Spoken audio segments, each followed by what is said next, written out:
بسم الله الرحمن الرحيم الحمد لله نحمده ونستعينه ونستغفره ونعوذ بالله من شرور أنفسنا وسيئات أعمالنا من يهده الله فلا مضل له ومن يضلل فلا هادي له وأشهد أن لا إله إلا الله وحده لا شريك له وأشهد أن محمدا عبده ورسوله يا أيها الذين آمنوا اتقوا الله حق تقاته ولا تموتن إلا وأنتم مسلمون يا أيها الناس اتقوا ربكم الذي خلقكم من نفس واحدة وخلق منها زوجها وبث منهما رجالا كثيرا ونساء واتقوا الله الذي تساءلون به والأرحام إن الله كان عليكم رقيبا يا أيها الذين آمنوا اتقوا الله وقولوا قولا سديدا يصلح لكم أعمالكم ويغفر لكم ذنوبكم ومن يطع الله ورسوله فقد فاز فوزا عظيما أما بعد فإن خير الكلام كلام الله وخير الهدي هدي محمد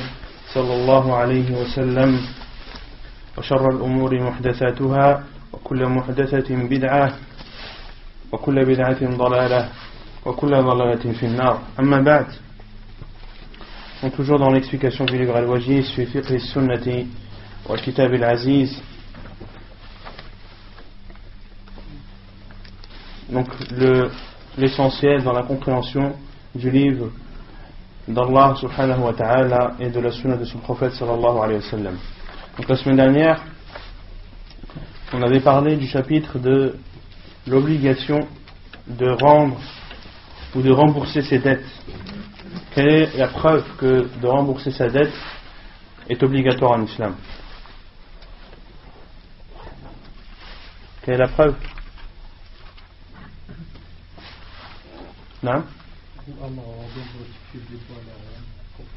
Ahsant. Inna Allah ya'murukum an tu'addu al-amanati ila ahliha. Allah vous ordonne de rendre et de restituer les dépôts à leurs propriétaires. On avait expliqué le verset d'Allah subhanahu, le verset de Surat An-Nisa, où Allah azza wa jalla dit Inna Allah ya'murukum an tu'addu al-amanati ila ahliha, et on avait dit que le dépôt pouvait être de trois sortes.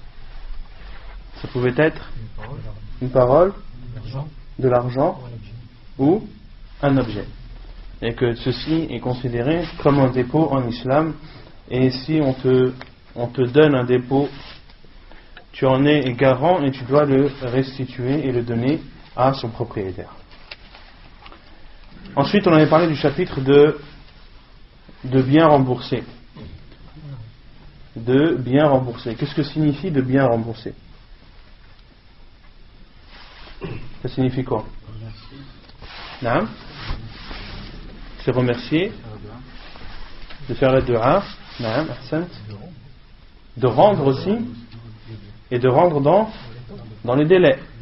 De rendre dans les délais qui étaient impartis. Et il y a aussi une autre chose que l'on peut faire, c'est de rajouter, de donner plus que ce que l'on nous a prêté. Et ceci à deux conditions. Que ce ne soit pas une condition qui a été posée au moment du prêt, ou que cela ne soit pas connu comme une coutume. Que cela ne soit pas comme une coutume. Car en islam, ce qui est considéré comme une coutume, ou ce qui est coutume, est considéré comme une condition. Est considéré comme une condition, car les gens utilisent cette coutume, la mettent en pratique, même s'ils ne se mettent pas d'accord durant le prêt que ceci est une condition. À partir du moment où une coutume est connue, c'est considéré en islam comme une condition. On avait cité les hadiths du prophète sallallahu alayhi wa sallam où il a rendu, combien est-ce que le prophète sallallahu alayhi wa sallam a rendu plus à Jabir ibn Abdullah radiyallahu anhu, et également le prophète sallallahu alayhi wa sallam on lui avait prêté une chamelle d'un certain âge, et le prophète sallallahu alayhi wa sallam a rendu une chamelle plus âgée, donc il y avait plus de valeur. Et également le prophète sallallahu alayhi wa sallam, il y a la dua qui est lorsque l'on rembourse quelqu'un, lorsque l'on rembourse une dette à quelqu'un, qu'est-ce que l'on doit lui dire? Barakallahu laka fi ahlika wa malik. Barakallahu laka fi ahlika wa malik. Et le prophète sallallahu alayhi wa sallam a dit ensuite par la suite Innama جزاء السلف الحمد والوفاء الحمد والوفاء أو الوفاء والحمد نعم الوفاء والحمد الوفاء qui est de rembourser et الحمد qui est de remercier. Ensuite on a parlé du chapitre de Husn al-Mutalabah. Husn al-Mutalabah qui signifie bien demander ce qu'on nous doit. Naam, de demander de façon correcte. De demander de façon correcte. De demander quoi? Le remboursement. De demander le remboursement si tu as prêté de l'argent à quelqu'un et que tu le réclames, il faut que tu le réclames de la meilleure des façons. Que cette personne te le rende ou qu'elle ne te le rende pas. Car le professeur Hassan a dit Man talaba haqqan falyatlubhu fi afaf. Fi afaf, on avait dit, qu'est-ce que c'était l'afaf? Non? C'est le licite. Quelqu'un qui est afif, c'est quelqu'un qui délaisse les interdits et qui se contente uniquement de faire le licite. Ensuite, on avait parlé du chapitre du sursis pour la personne qui est en difficulté. Qu'est-ce que le sursis pour la personne qui est en difficulté? Inzaru al-mu'sir. Inzaru al-mu'sir.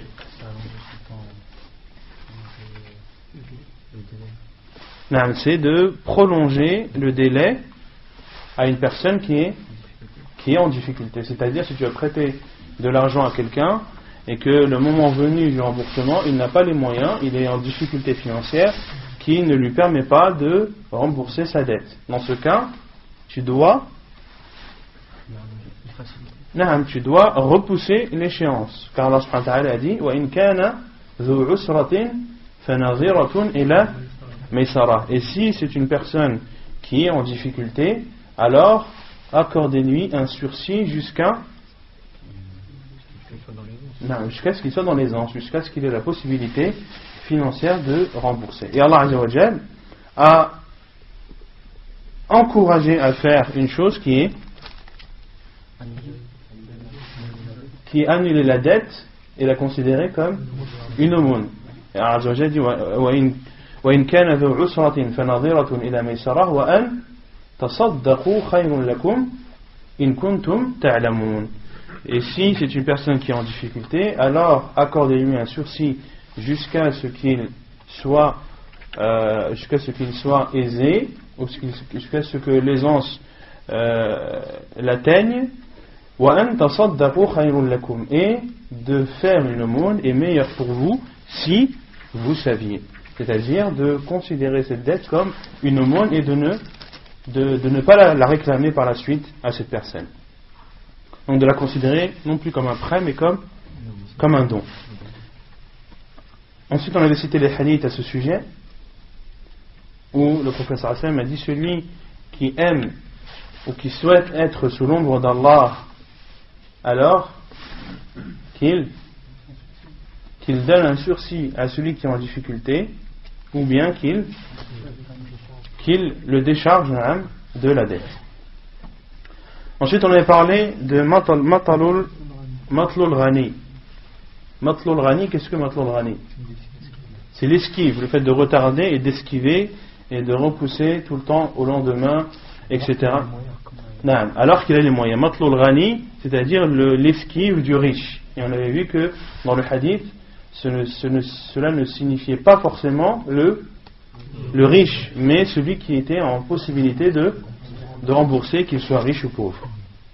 Et que cela est une injustice en islam, et que cela est donc interdit d'esquiver et de repousser le remboursement d'une dette lorsque la personne qui t'a prêté te la réclame, ceci lorsque tu en as la possibilité. Lorsque tu as la possibilité, il est interdit de retarder. Qu'est-ce que peut encourir celui qui s'abstient de rembourser une dette malgré qu'il en ait la possibilité? Ça c'est le jugement dans l'au-delà. Le péché qu'il aura dans l'au-delà, c'est qu'il a fait une injustice et que le professeur Hassan m'a dit que l'injustice, ce sont des ténèbres le jour du jugement. On va dire, je vais je vais formuler ma question autrement. Quelle est la sentence de celui qui ne rembourse pas une dette alors qu'il en a la possibilité? Naam? Ahsant. Premièrement, son honneur est licite, c'est-à-dire que on peut parler sur lui et médire sur lui, et de parler en mal sur cette personne devant tout le monde, et de le crier sur tous les toits, qu'un tel, fils d'un tel, me doit tant d'argent et il ne me les a toujours pas rendus. C'est un voleur, c'est un menteur, Non. Le gouverneur peut lui mettre une peine de prison pour ça? Ahsant, ça c'est la deuxième chose, c'est at-ta'zir. At-ta'zir wa 'uqubatahu, c'est-à-dire le prophète a dit yahillu 'irdahu wa 'uqubatahu. Il est autorisé son honneur et son châtiment, c'est-à-dire de le réprimander. Et la réprimande se fait par la prison ou autre. Si le gouverneur juge par exemple que cette personne, il faut la fouetter, lui donner 10 coups de fouet ou 5 ou peu importe ce que le gouverneur aura jugé nécessaire, il a le droit de le frapper jusqu'à ce que cette personne rende l'argent, ou de l'emprisonner, ou de le condamner à une peine de prison. Ensuite, il y avait une règle qu'on avait citée, qui était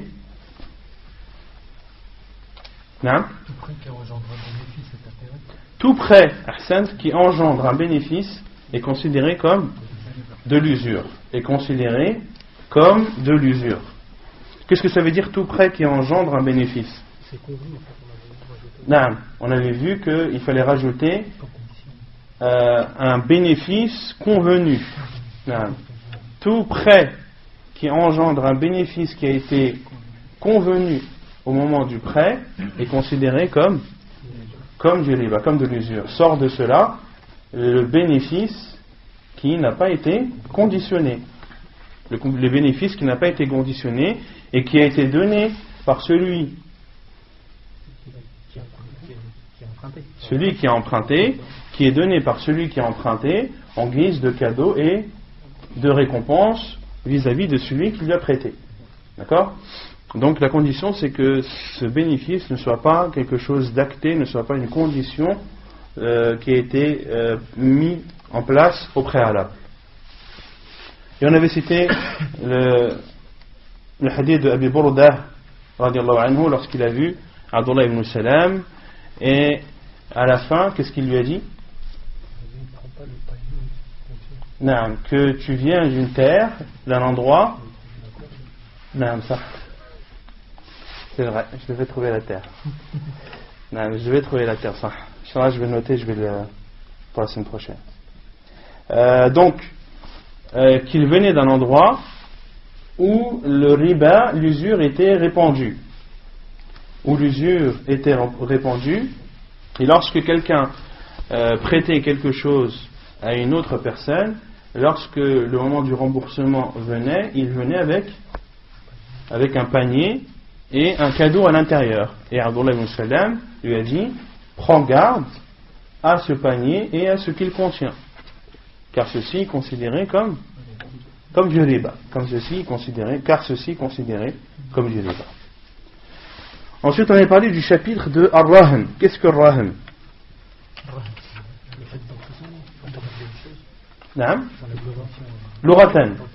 L'oratan, ça y est, dans la langue, ça veut dire c'est le fait d'emprisonner quelque chose et de le garder. Taïb. En islam, qu'est-ce que signifie Ar-Rahn? C'est le dépôt de garantie ou la caution.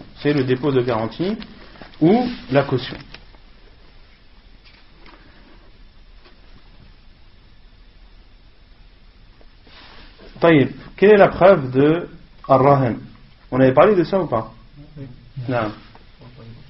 Quelle est la preuve de Ar-Rahn?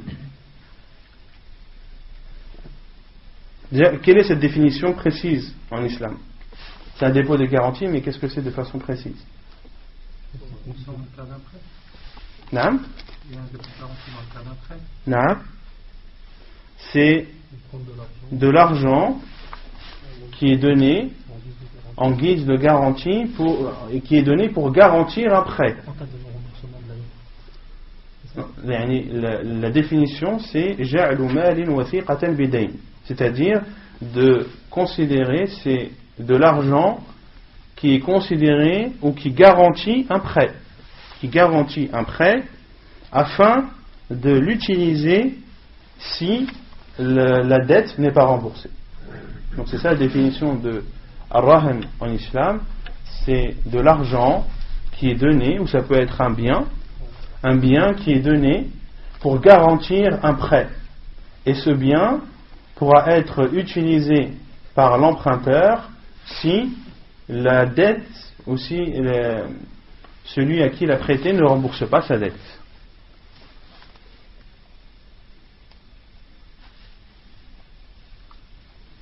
Il y avait une deuxième définition, c'est le fait de garantir un prêt par une chose qui pourra être utilisée en elle-même ou bien sa valeur. Ça c'est une deuxième définition de rahan, c'est-à-dire c'est un objet ou une chose qui est donnée pour garantir un prêt, et cette chose pourra être utilisée ou bien sa valeur. C'est-à-dire soit la personne qui a prêté utilisera cette chose directement, ou bien alors elle la vendra et profitera de sa valeur.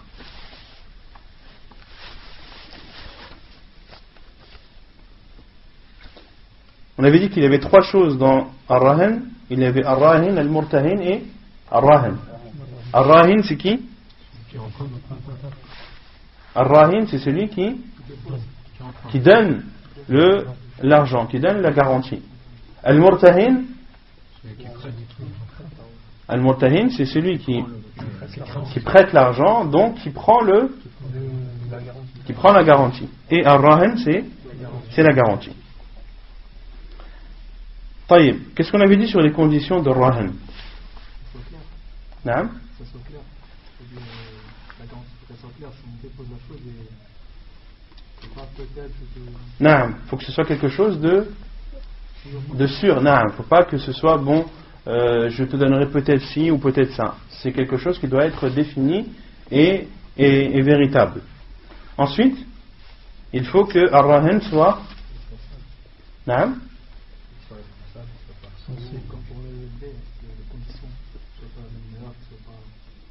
Non.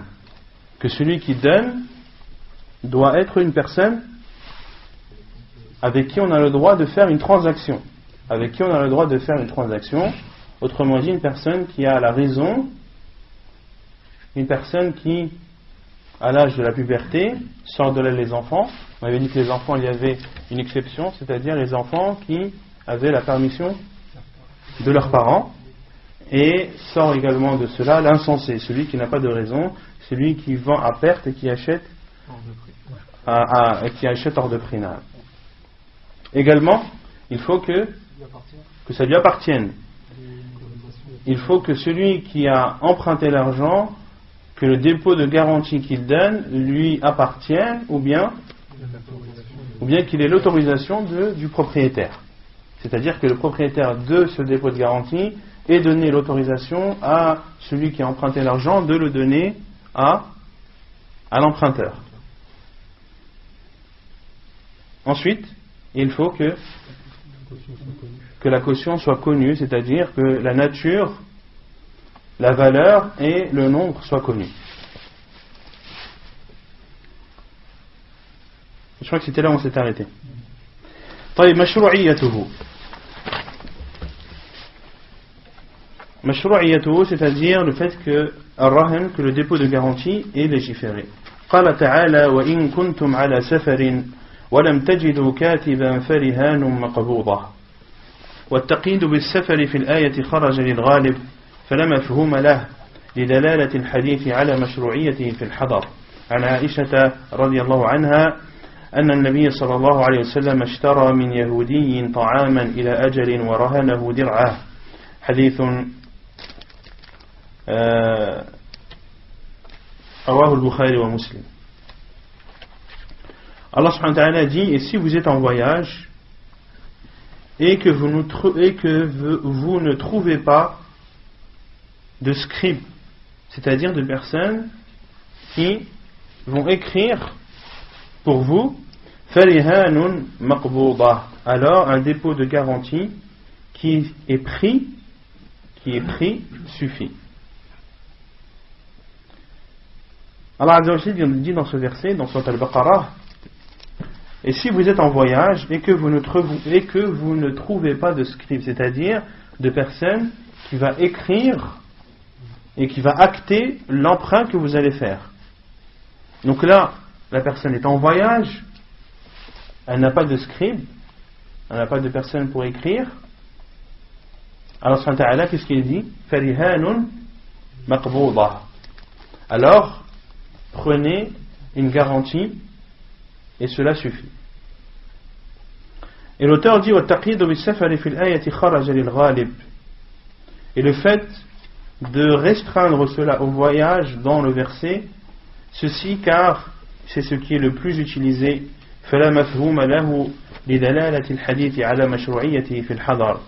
et ceci ne doit pas être compris comme une règle générale, car il y a des hadiths qui prouvent qu'il est autorisé de prendre une garantie même en étant résident et non voyageur. Autrement dit, est-ce que l'on comprend le verset, à savoir que le dépôt de garantie ne se fait que dans des cas comme celui cité dans le verset, c'est-à-dire que lorsque la personne est en voyage et qu'elle ne trouve pas de scribe. Non, on ne comprend pas ça. Pourquoi? Car il y a d'autres hadiths où le prophète sallallahu alayhi wa sallam a donné des dépôts de garantie alors qu'il n'était pas en voyage. Donc on comprend que dans ce verset c'est un exemple qui a été donné, et cet exemple est justifié car une personne qui est en voyage, autrement dit qui va prêter de l'argent à quelqu'un qu'elle ne connaît peut-être pas, et il n'y a pas d'acte, il n'y a pas de scribe qui va écrire et acter cet emprunt. Donc là il y a deux risques, c'est-à-dire de prêter à quelqu'un qu'on ne connaît pas forcément et qu'on ne verra peut-être pas, et le deuxième risque c'est qu'il n'y a rien qui prouvera cet emprunt. Alors Allah Azza wa Jalla dit farihanun maqbouda, alors prenez une garantie pour sécuriser votre prêt. Mais ceci est un cas précis, il ne faut pas le prendre comme une règle générale. Et la preuve, justement dans la sunna du prophète sallallahu alayhi wa sallam, c'est le hadith de Aïcha radiyallahu anha qui dit que le prophète sallallahu alayhi wa sallam a acheté d'un juif de la nourriture il a ajal, c'est-à-dire que le prophète sallallahu alayhi wa sallam il le paierait plus tard. Et le prophète sallallahu alayhi wa sallam a donné à ce juif en guise de garantie son armure. Hadith rapporté par Al-Bukhari et Muslim. Et dans d'autres versions, le prophète sallallahu alayhi wa sallam a emprunté à cette personne juive plusieurs sa' d'orge. Et dans d'autres versions, le prophète sallallahu alayhi wa sallam est mort et l'armure était encore chez le juif. Et c'est Abu Bakr radiyallahu anhu qui a payé la nourriture et a récupéré l'armure du prophète sallallahu alayhi wa sallam. Et il y a une règle aussi qu'on n'avait pas citée la semaine dernière, qui est ma la yajuzu bay'uhu la yajuzu rahnuhu. Ce qui est interdit de vendre, il est interdit de le donner en caution. Ce qui est interdit de vendre, il est aussi interdit de le donner en caution. Sauf dans des cas que les savants ont cités, comme bay' al-gharar. Bay'u al-gharar. Est-ce que tu as le droit de vendre un petit dans le ventre d'une brebis? De dire voilà, je te vends le petit qu'il y a dans cette brebis, et je te le vends 100 €. Et quand il naîtra, il est à toi. On a le droit ou pas? Non, pourquoi? Car c'est du gharar. Car c'est de l'aléatoire. Ce petit peut venir au monde comme il peut mourir. Il peut venir au monde en étant malade ou en ayant des défauts, etc., etc. Et la personne aura alors acheté ce qu'elle ne voulait pas. D'accord? Donc de vendre quelque chose d'aléatoire est interdit en islam. Maintenant, concernant le dépôt de garantie. Si quelqu'un, tu prêtes de l'argent à quelqu'un et il te dit voilà, mon dépôt de garantie c'est le petit qu'il y a dans le ventre de cette vache. Il va naître dans 2 mois. Dès qu'il naît, il est à toi. Dès qu'il naît, tu pourras le prendre en guise de dépôt de garantie. Ici, est-ce qu'on a le droit ou pas? Est-ce que la règle qui est ce qui est interdit de vendre est interdit de donner en caution ou non? Normalement oui, mais là non. Pourquoi non?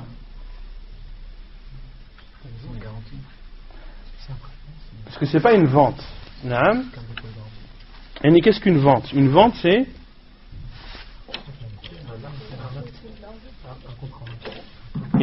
un échange. Je te donne de la marchandise et tu me donnes de l'argent. Et l'argent que tu me donnes, tu me le donnes proportionnellement à la marchandise. Je ne vais pas te donner 1 euro pour acheter une voiture. D'accord? Donc il y a un échange qui doit être fait et la valeur doit être proportionnelle entre le vendeur et l'acheteur. Mais ici, quand on parle de caution, le fait de donner ou non une caution, on prend l'exemple ici de cette vache qui a un petit qui n'est pas encore né. Supposons que le petit meurt. Qu'est-ce que l'emprunteur a perdu? Est-ce qu'il a perdu l'argent qu'il a prêté? Non. L'argent qu'il a prêté est toujours redevable. Mais là, il n'a pas la garantie. Il n'a pas la garantie. S'il l'avait, tant mieux. S'il ne l'a pas, tant pis. Dans tous les cas, l'argent qu'il a prêté devra lui être rendu. D'accord? Donc, sauf dans ce cas où les savants disent que tu as le droit de donner en guise de garantie quelque chose d'aléatoire. Quelque chose que tu n'as pas en ta possession et qui peut, comme ne peut pas, avoir lieu. Ou qui peut, ou comme ne peut pas exister. Non? Ça c'est pour la caution, non? Ça c'est pour la caution. Pareil pour les fruits. Qu'est-ce qu'on avait dit sur les fruits? Naha an bay'i samar qabla buduwi salahihi, qu'il est interdit de vendre des fruits avant leur maturité. Avant leur maturité. Et là, pourquoi est-ce qu'on n'a pas le droit de vendre des fruits avant leur maturité? Non, parce qu'ils ne sont pas à l'abri des intempéries ou des épidémies, etc., etc. D'accord? Donc là, il y a le caractère aléatoire. Mais tu as le droit de poser en garantie, par exemple, des vergers de pommes ou de poires que tu as, et les poires ne sont pas encore mûres, elles le seront dans quelques mois. Est-ce que tu as le droit de donner ce verger en guise de garantie? Non. Oui? C'est le même cas que... Voilà, c'est exactement le même cas que la vache. Non.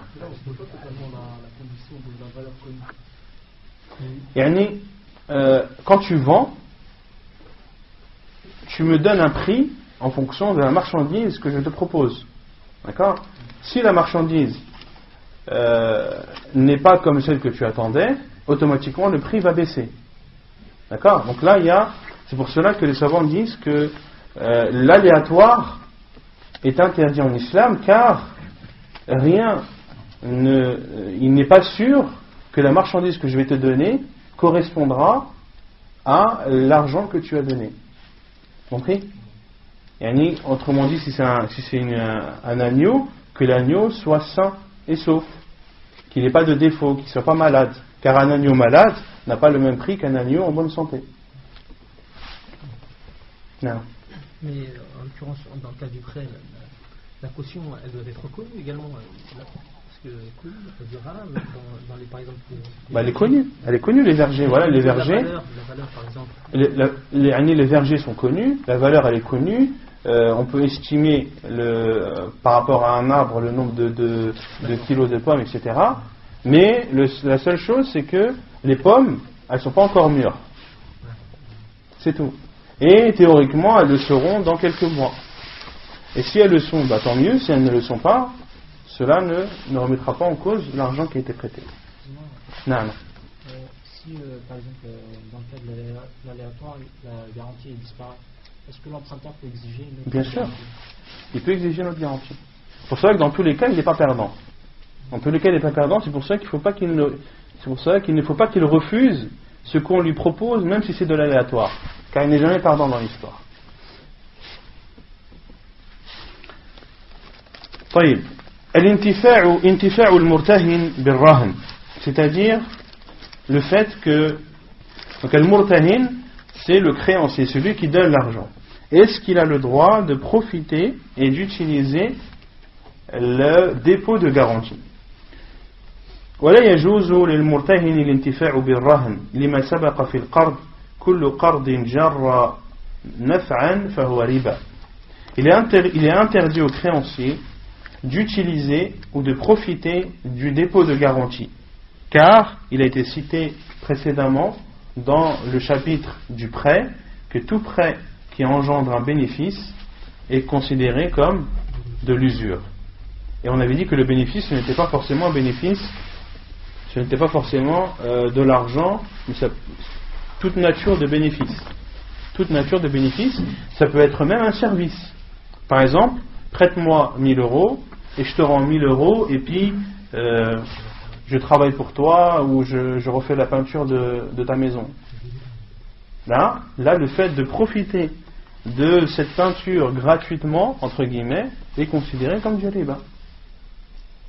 D'accord? Mais si il a prêté de l'argent et il lui rend l'argent et il dit écoute, tu as été généreux avec moi, tu m'as rendu service, moi je veux te faire plaisir et je vais te peindre ta maison. Là, est-ce que c'est autorisé ou pas? Oui, car ça n'a pas été posé comme condition. Et la différence entre les deux, c'est quand c'est dit avant et après, ce n'est plus la même chose. Car si c'est dit avant, c'est peut-être cela qui va pousser et motiver le créancier à prêter l'argent. Et dans l'autre cas, non. Dans l'autre cas, il a vraiment fait ça pour aider son frère, fi sabilillah. Non. Il y a une chose qui se passait au Maghreb au début du siècle, et je ne sais pas si ça continue encore. Ça, c'est qu'une personne qui avait une terre, et qui avait besoin de l'argent, en fait, elle prenait de l'argent d'une autre personne, et elle laissait cette terre pendant 10 ans ou 15 ans, et à la fin des 15 ans, elle récupère sa terre et l'autre récupère son argent. En fait, toi, tu as une terre, moi j'ai de l'argent, tu as besoin d'argent, je te passe l'argent, mais je prends ta terre, je l'exploite pendant ces années, et à la fin du délai, je te rends ta terre Bah justement, on va voir, c'est ce qui vient après, qu'il est autorisé d'utiliser le dépôt de garantie que dans 2 cas uniquement. Et on va les voir, Inch'Allah. Apparemment, il ne rentre pas dans le cas que tu viens de citer. إلا أن يكون الرهن مركوبا أو محلوبا فيجوز له أن يركب المركوب ويحلب المحلوب إذا أنفق عليه. عن أبي هريرة رضي الله عنه قال قال رسول الله صلى الله عليه وسلم الظهر يركب بنفقته إذا كان مرهونا ولبن الدر يشرب بنفقته إذا كان مرهونا وعلى الذي يركب ويشرب النفقة. حديث صحيح رواه البخاري وأبو داود والترمذي وابن ماجه. Sauf si le dépôt de garantie ou la caution est quelque chose qui est utilisé comme un moyen de locomotion, ou bien au mahlouban, ou bien qui peut être trait, c'est-à-dire ça peut être une brebis, une vache ou une chamelle ou une chèvre. Il est alors autorisé de monter les montures et de traire les bêtes qui peuvent l'être lorsque il dépense pour cela. C'est-à-dire lorsqu'il en prend la responsabilité financière. Autrement dit, lorsqu'il paye quoi? L'entretien, la nourriture de ces animaux. Naam. C'est une voiture, tu fais une assurance et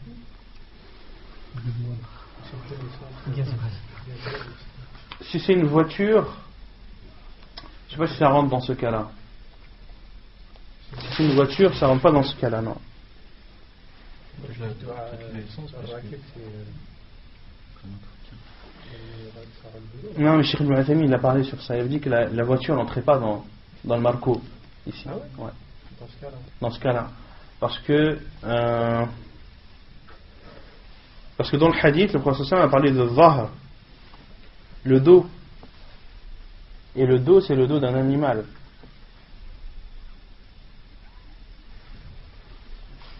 Et Cheikh Ibn Uthaymin ne rentre pas en compte. Il a dit ça, j'en suis sûr. Il faudrait sûrement que je retrouve les détails qu'il avait donnés, mais il est clair que Cheikh Ibn Uthaymin ne considère pas la voiture comme quelque chose, lorsqu'elle est donnée en caution, que tu peux utiliser. Même si c'est toi qui payes l'essence, l'assurance, ce que tu veux, ce n'est pas quelque chose que tu dois utiliser. Non. Là, c'est les animaux. Les animaux, non. La preuve, c'est le hadith d'Abu Hurayra radiallahu anhu qui dit, le prophète sallallahu alayhi wa sallam a dit, Al-Dhahru yurkabu binafaqatihi. Al-Dhahru, c'est-à-dire le dos des animaux. Ça peut être des chevaux, ça peut être des chameaux, chamelles, des ânes. Binafaqatihi. Yurkabu, c'est-à-dire il peut être monté. Par qui il peut être monté? Par al-rahin ou par al-murtahin?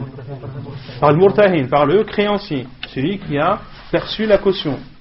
Binafaqatihi, c'est-à-dire à sa charge. Binafaqatihi, c'est-à-dire à sa charge. In kana marhunan, lorsque c'est une caution. Qu'est-ce qui est une caution? La bête. Walabanu darri, et le lait des mamelles peut être bu par qui? Par le créancier. Binafaqatihi, à sa charge. Idha kana marhunan, lorsque c'est une garantie, c'est-à-dire l'animal. Non? Par exemple, si le cas d'une poule, est-ce qu'on a le droit de profiter des œufs? Bonne question. Allah alam. Apparemment, l'auteur, lui, il prend le hadith comme il apparaît. C'est pour ça qu'il dit, il est autorisé d'utiliser la caution que lorsqu'elle peut être montée ou lorsque on peut en tirer du lait. Apparemment, c'est les deux conditions. Et après, je ne sais pas s'il y a une divergence des savants à ce sujet. Je n'ai pas fait de recherche sur ça. Donc, je ne sais pas s'il y a un khilaf des savants sur ce point bien particulier. Donc, Non. Par exemple, il traîne le lait, c'est que pour lui, ça consomme un peu. Non. C'est pas pour le vendre. Et s'il veut le À partir du moment où il paye l'entretien de la bête, il fait ce qu'il veut avec. Et après, là où il y a une divergence des savants, c'est sur le khilaf de binafaqatihi, à sa charge. Et là, les savants disent à sa charge, on peut comprendre de deux façons. À sa charge, c'est-à-dire à la même charge, ou à sa charge, c'est-à-dire à sa charge. Autrement dit,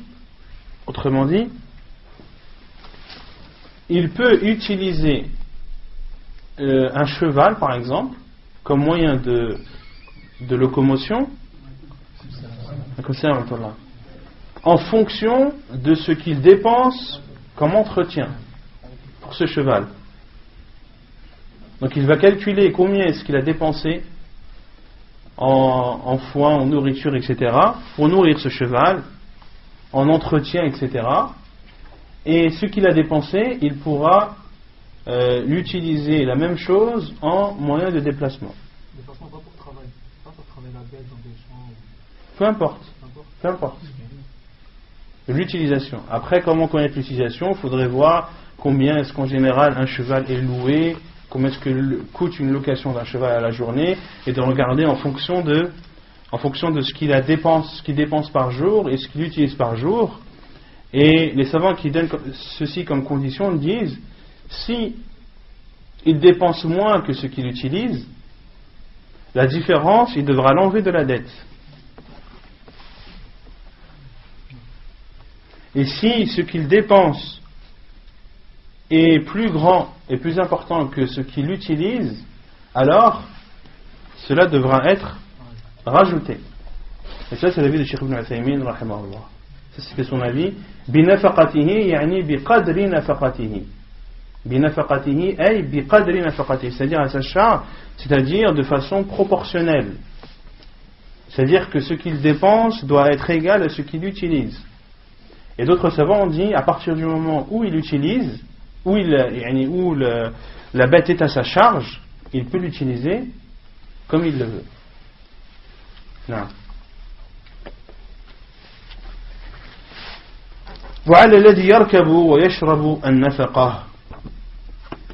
Et celui qui monte la bête et celui qui boit de son lait, c'est lui qui doit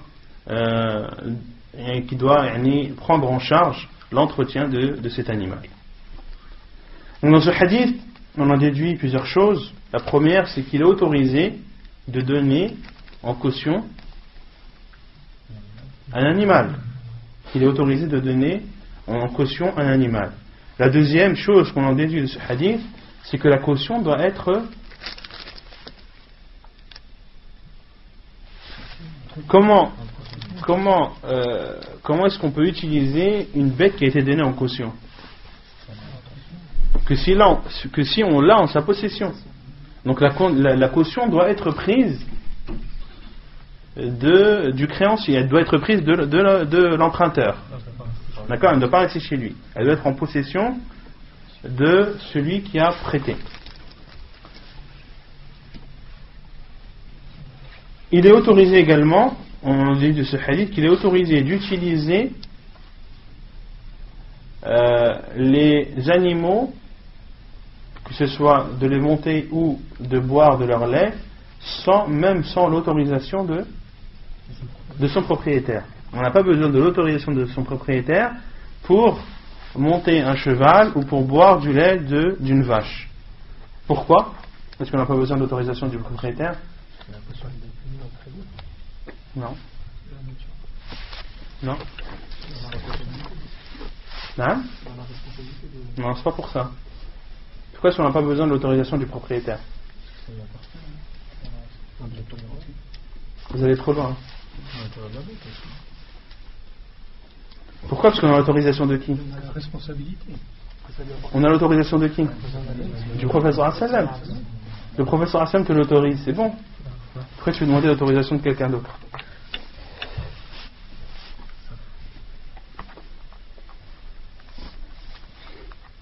Et également, on en déduit ce hadith l'importance que donne l'islam aux bêtes et aux animaux en général. Aux bêtes et aux animaux en général, qu'il faut les entretenir et que l'entretien de la bête doit être défini. Soit c'est le créancier, soit c'est l'emprunteur. C'est un des deux qui doit prendre en charge l'entretien de la bête et de ne pas laisser la bête mourir de froid ou mourir de faim. C'est clair pour ce chapitre? Et on avait dit aussi la semaine dernière que le dépôt de garantie pouvait être inférieur ou supérieur au montant de la dette. Il n'était pas obligatoire que le montant de la caution soit exactement le même que celui du prêt, de l'argent qui a été prêté, et que ce soit inférieur ou supérieur, il est autorisé de le prendre. طيب يقول المؤلف الحوالة أو الحوالة يعني les deux sont justes. On peut dire al-hawala ou bien on peut dire al-hiwala. تعرفها الحوالة بفتح الحاء وقد تكسر مشتقة من التحويل أو من الحؤول تقول حال عن العهد إذا انتقل عنه حؤولا وهي عند الفقهاء نقل دين من ذمة إلى ذمة فمن كان عليه دين وله عند آخر فأحال دائنه على من له عنده وجب على الدائن التحول إذا كان المحال عليه مليا لقوله صلى الله عليه وسلم مطل الغني ظلم فإذا أتبع أحدكم على ملي فليتبع حديث صحيح رواه ابن ماجه. Qu'est-ce que le hiwala ou le hawala? Les deux sont autorisés. Ça vient du transfert, du terme at-tahwil ou min al-haoul qui veut dire aussi le transfert.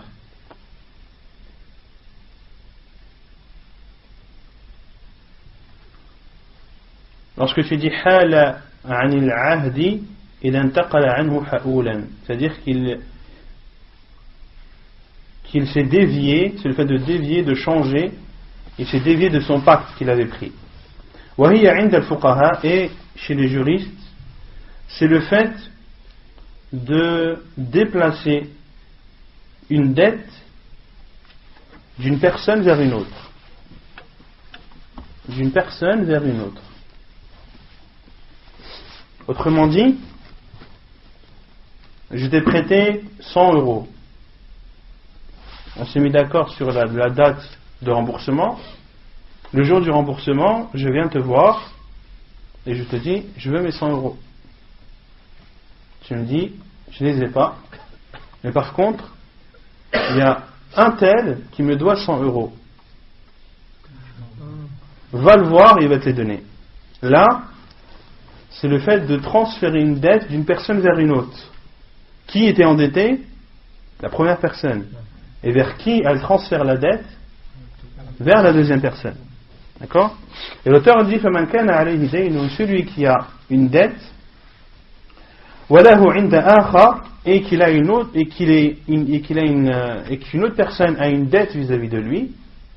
Donc celui qui a une dette et une autre personne a une dette vis-à-vis de lui, فَأَحَالَ دَائِنَهُ, et il فَأَحَالَ دَائِنَهُ عَلَى مَنْ لَهُ عِنْدَهُ, yani il dirige celui qui lui a prêté de l'argent vers celui qui lui doit de l'argent.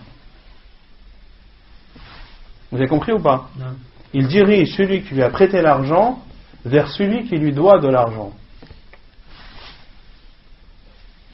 وَجَبَ عَلَى الدَّائِنِ التَّحَوُّلُ, il est alors obligatoire pour le créancier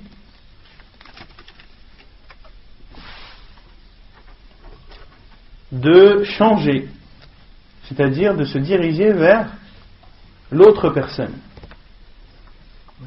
Non. Justement, il y a la condition.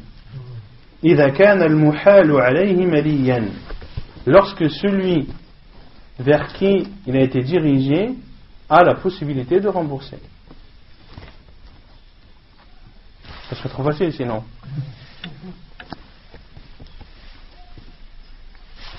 لقوله صلى الله عليه وسلم مطل الغني ظلم فإذا أتبع أحدكم على ملي فليتبع فإذا أتبع أحدكم على ملي فليتبع. La preuve, c'est la parole du prophète sallallahu alayhi wa sallam, مطل الغني ظلم. Ça on avait déjà vu. C'est l'esquive du riche est une injustice ou une offense. فإذا أتبع أحدكم, أتبع أي طلب منه أن يتبع غيره. فإذا أتبع, c'est-à-dire lorsque l'on demande à l'un d'entre vous de suivre une autre personne, c'est-à-dire de suivre une autre personne.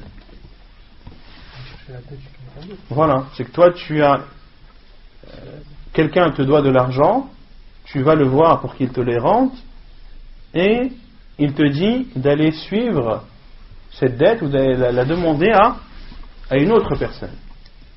Ida utbi'a ahadukum, c'est-à-dire lorsqu'on demande à l'un d'entre vous de suivre une autre personne, ala maliyin, ida utbi'a ahadukum ala mali, c'est-à-dire al-mali, c'est celui qui a la possibilité. Naam, il le dit. Al-mali huwa al-ghani. Naam. Al-mali huwa al-ghani. Ça c'est une explication. Mais aussi, les savants disent que Al-Mali huwa al-qadiru ala al-wafa biqawlihi wa malihi wa badanihi. Biqawlihi wa malihi wa badanihi. C'est-à-dire que c'est celui qui peut rembourser par sa parole, par son argent ou par sa personne. Qu'est-ce que ça veut dire par sa parole? C'est-à-dire que ce n'est pas quelqu'un qui est connu pour tout le temps donner des fausses promesses. Parce que tu vas le voir, il va te dire c'est bon, il n'y a pas de problème, la semaine prochaine je te les donne. Il est connu pour dire tout le temps ça, il ne donne jamais. Donc lui, il ne pourra pas rembourser. C'est pas quelqu'un de fiable et ce n'est pas quelqu'un de sincère et de véridique. Bimalihi, par son argent, c'est-à-dire qu'il doit avoir la possibilité financière de rembourser. Et également qu'il peut rembourser par sa personne. Non, non, c'est pas ça, non, c'est pas ça. Pas ça, il va dire savoir, il va dire quelque chose de plus subtil. C'est que une personne, comment dire, sur qui tu pourras te engager des procédures s'il ne te les rend pas. Par exemple, s'il te dit il y a le prince un tel qui me doit 10 000 euros, va le voir, il va te les donner. Tu vas voir le prince, il a l'argent, mais il ne te les donne pas. Est-ce que tu peux engager des procédures contre un prince? Non. Donc ton argent c'est bon. Ou bien il te dit ton père me doit 1000 euros. Ton père me doit 1000 euros, va le voir. Qu'est-ce que tu fais? Est-ce que tu as le droit d'engager des procédures contre ton père? Non. Et là les savants disent tout dépend de la situation. Parce qu'il y a des cas où tu dois accepter le fait que ton père doit de l'argent à cette personne. Pourquoi? Si tu dis non, est-ce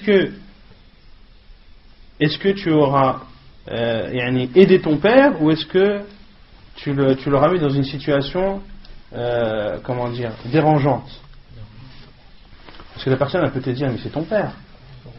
Ça veut dire que ton père il n'est pas honnête, ça veut dire que ton père il est... le fait de refuser peut porter atteinte à l'honneur et à l'image de ton père.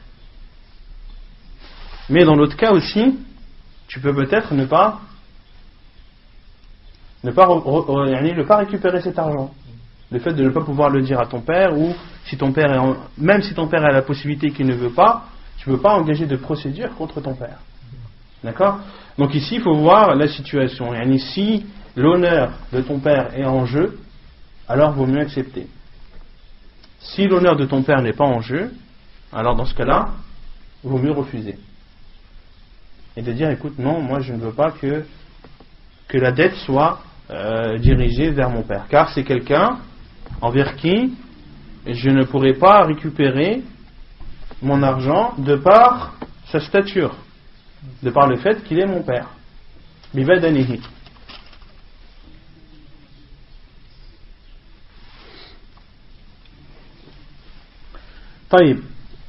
Concernant Al-Hiwala, il y a deux avis des savants.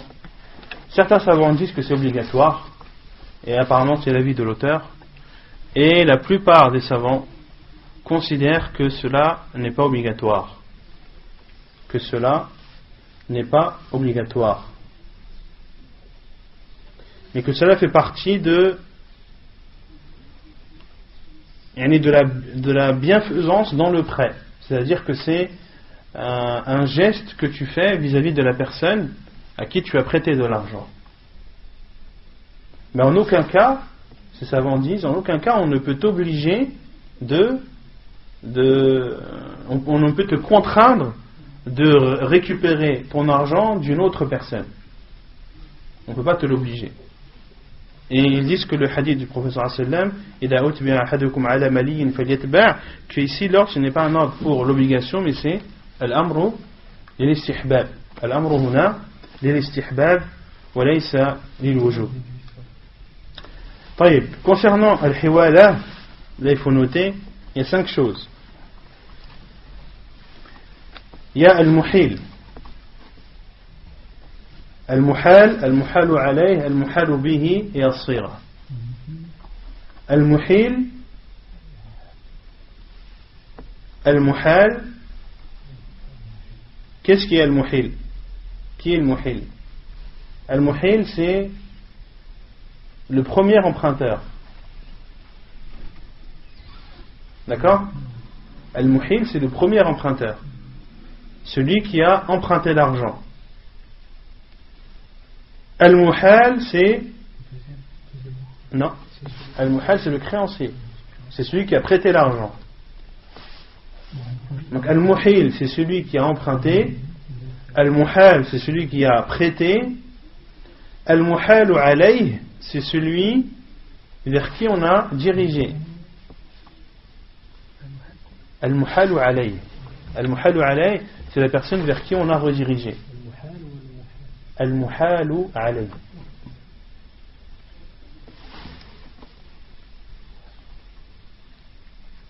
Al-Muhalu bihi, c'est... Il n'y en a que 3 dedans. Il n'y a que 3 personnes. Il y a le premier emprunteur, il y a le créancier, et il y a la personne vers qui on a redirigé. Ça c'est le Muhalu alayh. Et il y a le Muhalu bihi. Al-Muhalu bihi, c'est la dette. Non. C'est la dette. Et il y a as-sira. Qu'est-ce que as-sira? As-sira, on l'a déjà vu plusieurs fois. C'est la formulation. Le fait de formuler de façon explicite que la dette que j'ai envers toi, je la transfère vers cette personne qui elle aussi me doit telle somme. Non. As-sira. As-sira, c'est la formulation. As-sira, non, avec un sad. As-sira. Non. Non, t'as marboutah. Non. As-sira.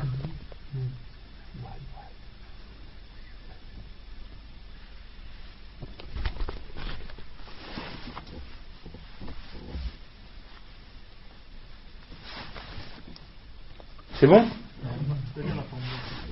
C'est-à-dire, voilà, la dette que j'ai envers toi, je la transfère vers l'autre personne. Et maintenant, tu me dois 100 euros, je te demande de me les rendre, tu me dis, va chez un tel, il me doit lui aussi 100 euros. C'est une personne qui les a, il n'y a pas de problème. Et moi j'accepte. J'ai dit ok, j'accepte, je vais aller voir l'autre personne. Je vais aller voir l'autre personne et à peine à me rembourser. 1 mois, 2 mois, 3 mois, 4 mois, j'en ai marre, je retourne chez le premier. Je dis écoute, celui qui tu m'as dirigé, il m'a pas remboursé la dette, rembourse-la moi. Est-ce que j'ai le droit ou pas? Est-ce que j'ai le droit de revenir chez le premier, ou est-ce que quand j'ai accepté d'aller chez le deuxième, j'ai plus le droit de revenir chez le premier? Ça peut revenir, mais il faut lui demander quoi? On peut faire ça, on peut lui demander de l'aide, mais pas lui redemander l'argent. Là, la dette, elle a été transférée définitivement. À partir du moment où tu acceptes de récupérer ton argent de la deuxième personne, la première personne n'est plus endettée. même si la seconde ne te rembourse pas. D'accord? Après, tu peux aller voir le premier pour lui demander de l'aide, etc. Mais en aucun cas, tu le considères comme endetté. Il est plus endetté, c'est fini. C'est pas obligatoire d'accepter le transfert. Non, et selon l'avis de certains savants. Certains savants disent que c'est obligatoire si la seconde personne est dans la possibilité de rembourser, et les autres savants disent dans tous les cas, tu n'es pas obligé d'accepter que la personne vers qui on te redirige est dans la possibilité ou non de rembourser. Non. Il doit être capable de rembourser. Non. On le dit, il y a la troisième personne, mais on pensait qu'il était capable de rembourser, mais pas capable. Si par exemple il était dans la possibilité de rembourser, mais qu'après il a eu des difficultés financières. Dans ce cas, qu'est-ce qu'on fait?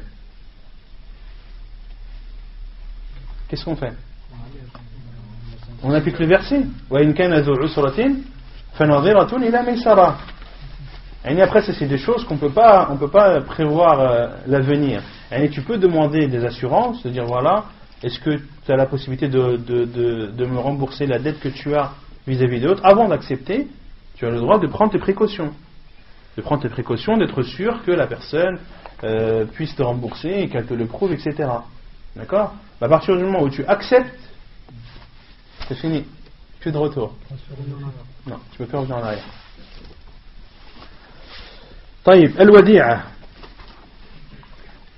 باب الوديعة الوديعة je sais pas comment traduire en français. تعرفها الوديعة مأخوذة من ودع الشيء بمعنى تركه. الوديعة, ça vient du mot, sa définition, elle vient du mot wada'a shay, c'est-à-dire laisser quelque chose, délaisser quelque chose. Par exemple, Allah subhanahu wa ta'ala dit, non, c'est un dépôt. Allah subhanahu wa ta'ala dit Ma wadda'aka rabbuka wa ma qala. Ma wadda'aka rabbuk. Ton Seigneur ne t'a pas délaissé.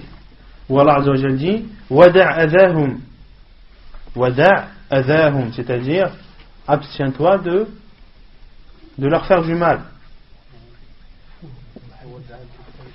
Non. Da' ma yuribuka ila ma la yuribuk. Laisse ce qu'il y a un doute, ce qui porte un doute, à ce qui n'en a pas, à ce qui ne comporte pas de doute. Et le terme wada'a signifie délaisser. وسمي الشيء الذي يدعه الإنسان عند غيره ليحفظه له بالوديعة لأنه يتركه عند المودع. Et al-wadi'a a été appelé ainsi, c'est-à-dire en fait c'est le dépôt, c'est ce que tu laisses chez quelqu'un. Elle a été appelée ainsi car car c'est la chose que laisse une personne chez une autre afin qu'elle lui préserve et qu'elle lui garde, car il la laisse chez comment dire, chez le dépositaire, on peut dire ça. Et elle est appelée wadi'a car tu prends une chose que tu donnes à quelqu'un pour qu'il te la garde. Et cette personne à qui tu la donnes, elle est appelée al-mouda'. Elle est appelée al-mouda'. Non? Non, mais c'est un dépôt.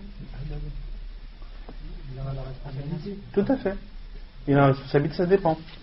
La responsabilité, il a la responsabilité s'il y a s'il y a du ta'addi ou du tafrit, s'il y a un manquement. Mais sinon, il n'est pas responsable.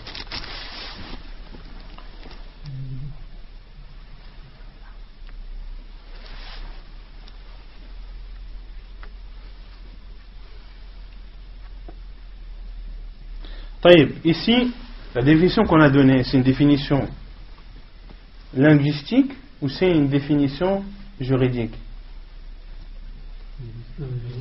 Non? Juridique ou linguistique? C'est linguistique. Elle est où la définition juridique? Hein? Où à la fin? Oui, mais ça c'est ce qui explique le terme wadi'a. Donc c'est la langue arabe. Mais en islam, qu'est-ce que le wadi'a? Non? Il y a une définition que l'auteur n'a pas citée. اصطلاحا هو توكيل جائز التصرف من يحفظ ماله بلا عوض. اصطلاحا توكيل جائز التصرف من يحفظ له ماله, c'est-à-dire de léguer celui avec qui on a le droit de faire des transactions. Autrement dit, que ce ne soit pas les 4 que l'on avait cités. Il ne faut pas que ce soit un fou, il ne faut pas que ce soit un enfant, etc. Donc c'est de léguer quelque chose à une personne pour qu'il te la garde, pour qu'il te garde cette chose. Certains disent bila iwad, mais j'ai un doute sur ça. Bila iwad, c'est-à-dire sans contrepartie. Et ça, c'est entre guillemets ça. Parce que j'ai lu des paroles de savants qui autorisent le fait de percevoir un salaire pour garder.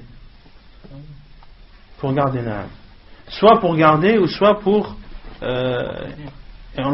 entretenir. Les deux. Mais ça, il faudrait que je fasse des recherches plus approfondies pour vraiment savoir si dans Al-Wadi'a il est autorisé de percevoir un salaire ou pas. Donc ça c'est entre guillemets.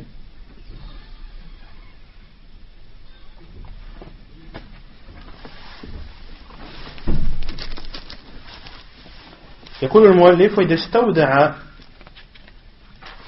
استودع الرجل أخاه شيئا استحب له قبوله إن علم من نفسه القدرة على حفظه لأن هذا من باب التعاون على البر والتقوى ويجب على المودع رد الوديعة متى طلبت منه لقوله تعالى إن الله يأمركم أن تؤدوا الأمانات إلى أهلها وقوله تعالى فإن أمن بعضكم بعضا فليؤدي الذي اؤتمن أمانته وليتق الله ربه.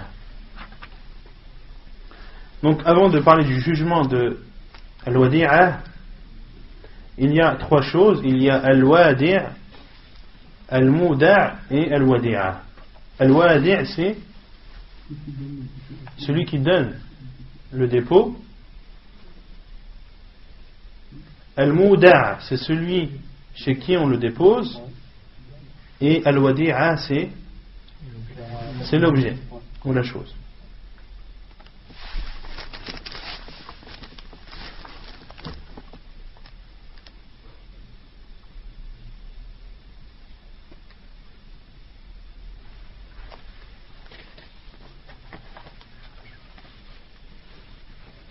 Donc l'auteur dit donc concernant le jugement, qu'est-ce que ça veut dire istawda'a ar-rajul? Naam. Comment tu sais que c'est demandé? Ista. Le ista en général il est utilisé pour formuler une demande comme istaghfara wastaghfara rabbahu wa anab. Il a demandé le pardon à Allah et il est revenu. Ou, par exemple, وَإِذِ اسْتَسْقَى مُوسَى قَوْمَهُ. وَإِذِ اسْتَسْقَى مُوسَى, c'est lorsque Moussa a demandé la pluie ou l'eau.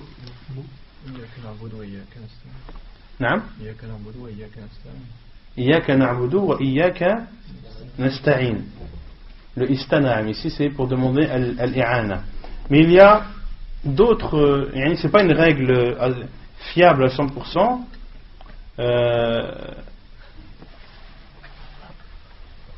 Il y a des fois où Ista ne signifie pas la demande. Par exemple, wastaqim kama umirt, ou fastaqim kama umirt. Sois droit comme il te l'a été ordonné. Ici, fastaqim, istaqim, ça veut pas dire demande, ça veut dire c'est un ordre. Istaqim. Ou par exemple, wastaghna Allah. Wastaghna Allah. Allah est Naam, est le plus riche. Est-ce que c'est Allah ici demande la richesse? Non. Allah ne demande pas la richesse. Donc c'est ce qui est utilisé le plus souvent pour demander, pour faire apparaître le sens de demander, mais ce n'est pas une règle à 100%, il y a des exceptions. Donc lorsque un homme demande à son frère de garder une chose, istuhibba lahu qabuluh, il est préférable à son frère d'accepter ce dépôt s'il sait qu'il a la possibilité de le garder, car ceci entre dans l'entraide, dans le bien et dans la piété. Et il est obligatoire à celui qui aura pris ce dépôt de rendre cet objet lorsqu'il lui sera demandé. Par qui? Non. Par celui qui lui a passé, celui qui lui a donné. La preuve est la parole d'Allah Azza wa Jal. Allah vous ordonne de restituer les dépôts à leur propriétaire ou à leur ayant droit. Et également la parole d'Allah Azza wa Jal. Et s'il y a entre vous une confiance réciproque, et que celui à qui on a confié quelque chose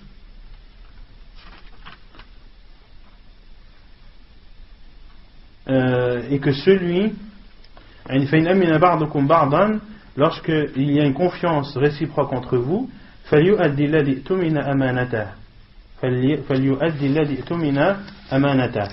qu'il donne ce qui lui a été confié et qu'il restitue ce qui lui a été confié et qu'il craigne Allah son Seigneur.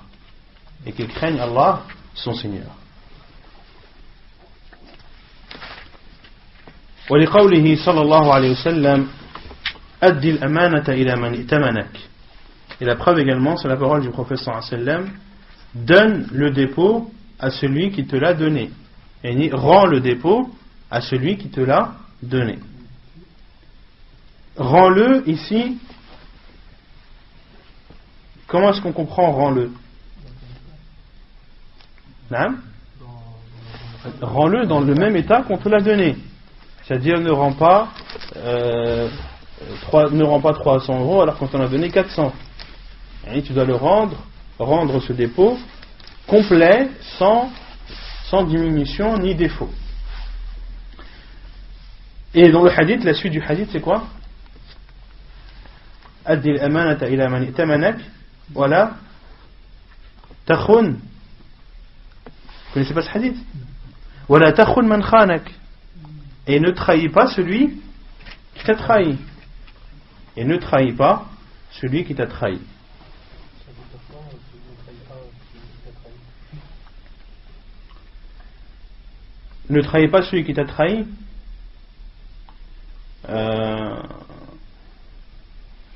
Par exemple, tu as prêté, je sais pas, tu as prêté de l'argent à une personne qui t'a trahi. D'accord? C'est-à-dire que, qu'est-ce que la trahison? C'est le fait de ne pas respecter, de manquer de respect à quelqu'un dans un contexte de confiance. C'est ça une trahison. Ça peut être une parole, ça peut être un secret, ça peut être, par exemple, un secret, comme dit le frère, un secret, c'est un frère à qui tu as donné un secret qu'il a divulgué. Et ce même frère te dépose sa voiture. Toi tu dis, il m'a fait la misère, je vais lui faire la misère aussi. Tu vois, il a divulgué mon secret, et moi je vais faire le tour de sa voiture avec mon trousseau de clés. Par exemple, là, le prophète interdit. Tu n'as pas le droit de trahir celui qui t'a trahi. Parce qu'il t'a donné sa voiture en dépôt, il a eu confiance en toi, et le fait que tu rayes sa voiture, c'est une trahison vis-à-vis de lui. Même si, auparavant, il y a eu des antécédents.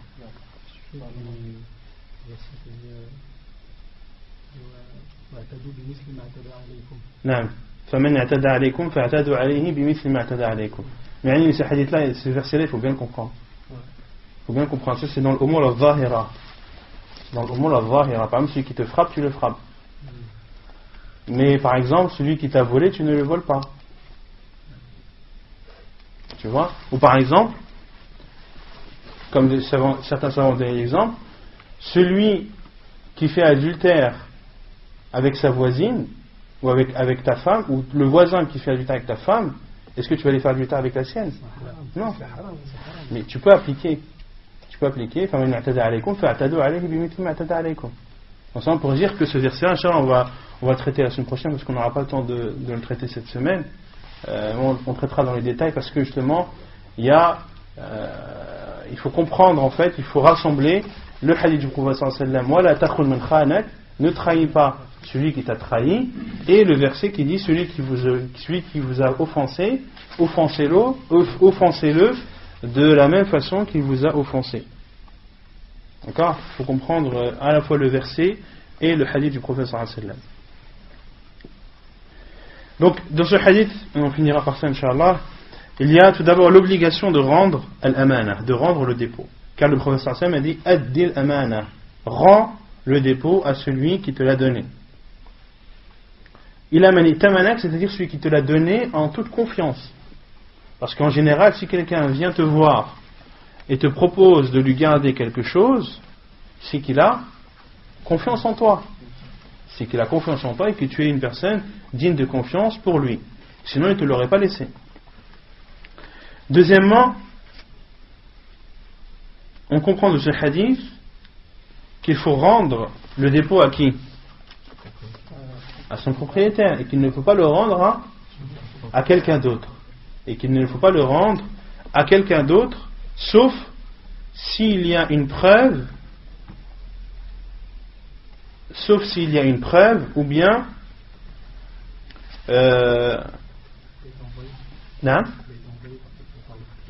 non, sauf s'il y a une preuve ou une raison qui le justifie. Sauf s'il y a une preuve ou une raison qui le justifie. Par exemple, si quelqu'un te dit voilà, telle personne t'a laissé sa voiture, il m'a demandé de venir la récupérer. Et il t'apporte la preuve. Par exemple, il te montre un texto, il dit regarde, voilà le texto qu'il m'a envoyé, ou bien il te fait écouter un message vocal qu'il lui aurait laissé, va aller chercher ma voiture chez un tel. Là, il y a une preuve. Donc là, tu peux la donner car tu as une preuve. Ou sinon, lorsqu'il y a une raison, voilà, par exemple, tu vas rendre la voiture à cette personne, tu frappes chez elle, elle n'est pas là. C'est son fils qui ouvre.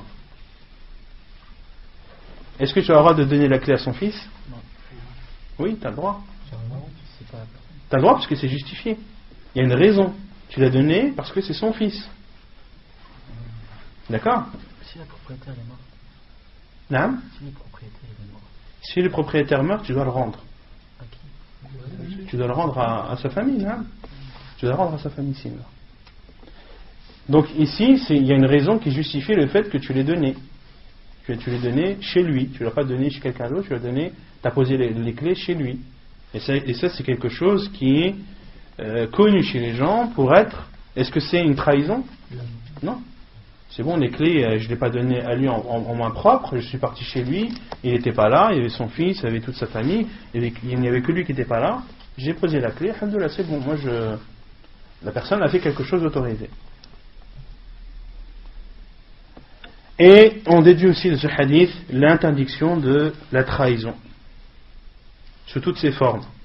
L'interdiction de la trahison, sous toutes ses formes, car le professeur Hassan a dit « Wala takhun man khanak » et ne trahis pas celui qui t'a trahi.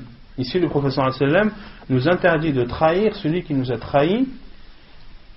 On comprend donc qu'il est encore plus interdit de trahir celui qui nous a fait confiance. D'accord? Qu'il est encore plus interdit de trahir celui qui nous a fait confiance. ونكتفي بهذا القدر وسبحانك اللهم وبحمدك أشهد أن لا إله إلا أنت أستغفرك وأتوب إليك.